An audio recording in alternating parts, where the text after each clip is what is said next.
expérience collective, des rencontres avec plein de gens, un maillage territorial hyper fort. Et voilà, une expérience, je pense, très enrichissante pour chacune de nos structures, et y compris la nôtre, celle du Théâtre du Roi de Cœur. Alors moi, c'était une aventure humaine avant tout, déjà. Et ça m'a vraiment permis aussi de rencontrer énormément de nouvelles personnes. Une expérience intéressante et pertinente de rencontre entre acteurs, de décloisonnement aussi, parce que les droits culturels, c'est pas que la culture comme on l'entend au sens premier dans l'imaginaire de beaucoup de gens.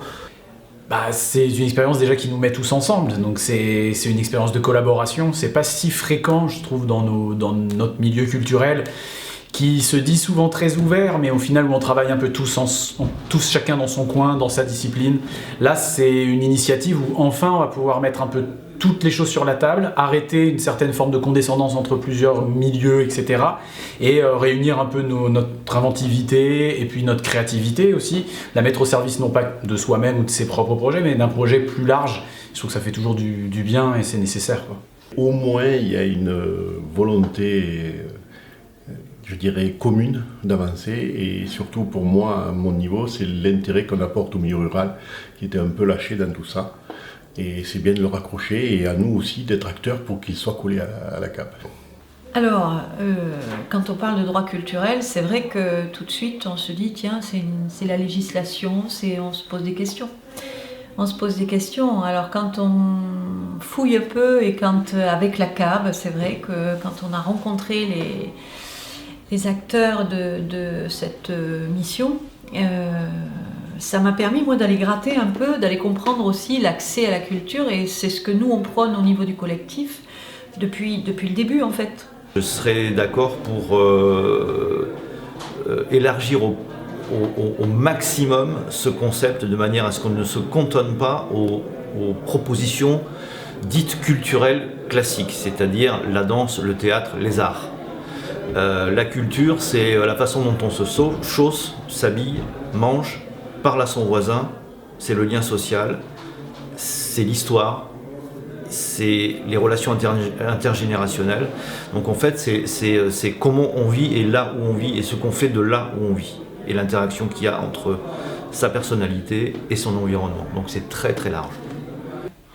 Une expérience très, très riche en termes d'échanges avec les autres associations, en termes de promesses, avec ce que ça sous-entend avec les collectivités territoriales, et un espoir de tous se faire entendre à travers ce droit culturel. Donc une très bonne expérience au final. La rencontre toujours neuve et la rencontre toujours neuve de tous les acteurs culturels du territoire, de leur dynamisme, de leur volonté de faire, de bien faire, de déployer, de développer la culture sur le territoire. Je suis depuis le début, c'est intéressant. Déjà, ça mène la problématique culturelle sur notre plan de réflexion par rapport à celui que j'étais habitué à entreprendre avant même d'utiliser la formulation droit culturel.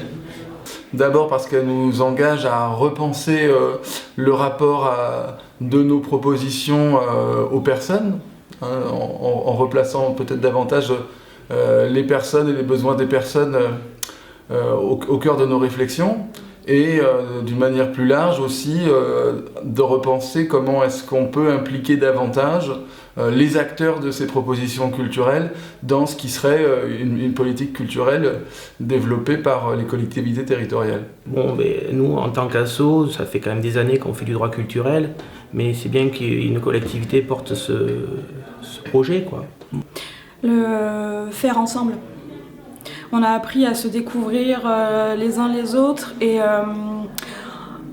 avant on se regardait un peu des fois en chien de faïence, etc. On se connaissait, mais on savait pas vraiment toujours ce qu'il y avait en termes d'éthique, de philosophie de pensée, etc. derrière les projets des uns et des autres. Et là vraiment, on a vraiment beaucoup avancé sur cette question-là, sur le fait de faire connaissance, et du coup d'avoir envie de faire des choses ensemble. de m'avoir mis en relation avec les autres acteurs culturels et artistiques du territoire. Le principal intérêt de cette initiative, c'est d'avoir su ou pu créer une dynamique collective sur le territoire de la CAB entre divers acteurs, essentiellement des acteurs culturels, mais d'autres. Une expérience enrichissante, aussi bien sur un plan personnel, un plan associatif et interassociatif. De belles rencontres, des échanges, la possibilité d'ouvrir plusieurs portes et de rencontrer en fait d'autres acteurs du territoire et une nouvelle dynamique, un nouveau souffle pour nous, pour l'association, le collectif des Ploucs et puis au sein du territoire il y a vraiment un collectif qui se crée et ça donne envie pour la suite.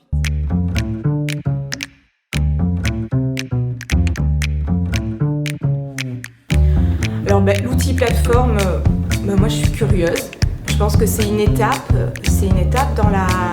dans l'élaboration de notre pensée droit culturel. Que ça soit un outil supplémentaire dans nos travails individuellement et collectifs et que ça nous relie davantage dans des missions plus concrètes dans chacune de nos actions. Une visibilité, une chambre d'écho et une conjonction des intérêts entre nous, acteurs culturels, et encore les collectivités territoriales pour eux-mêmes exprimer leurs besoins.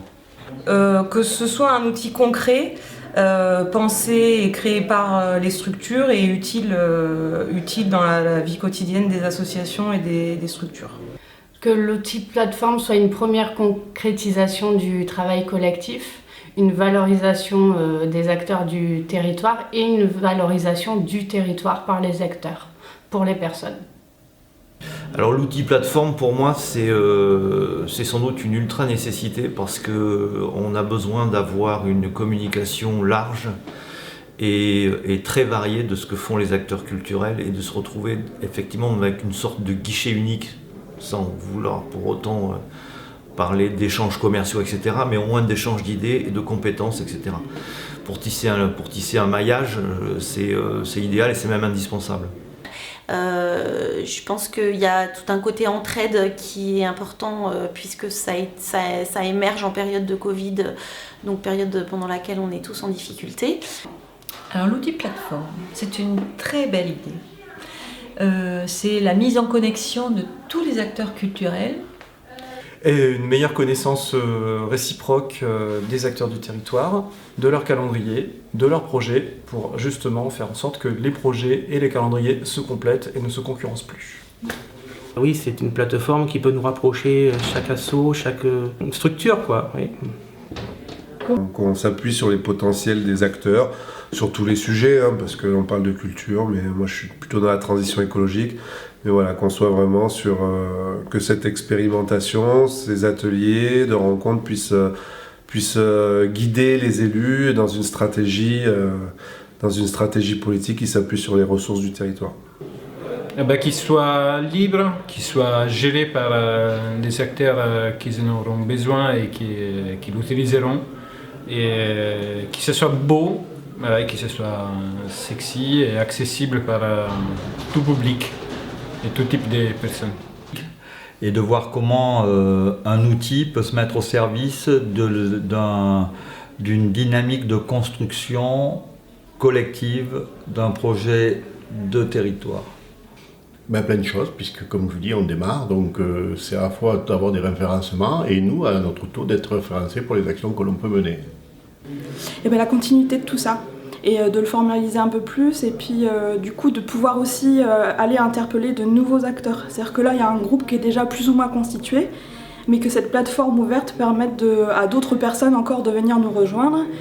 Il y a encore beaucoup à faire et c'est ça qui est génial, c'est qu'on est au tout début d'un processus et en plus ça sera un processus qui sera toujours à remettre en route, donc c'est jamais fini quoi. Et de toute façon quand ça sera fini, ça sera pas bien, il faudra toujours réinjecter des choses.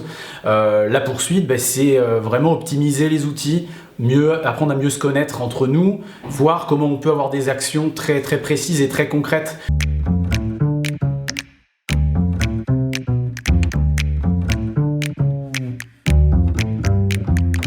Comment je l'envisage?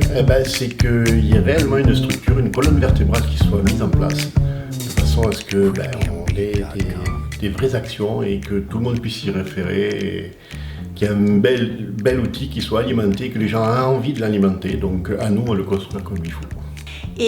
Et aussi, deuxième chose très importante, c'est la visibilité dont on a besoin pour avoir une légitimité par rapport aux institutions, par rapport au territoire, par rapport au public.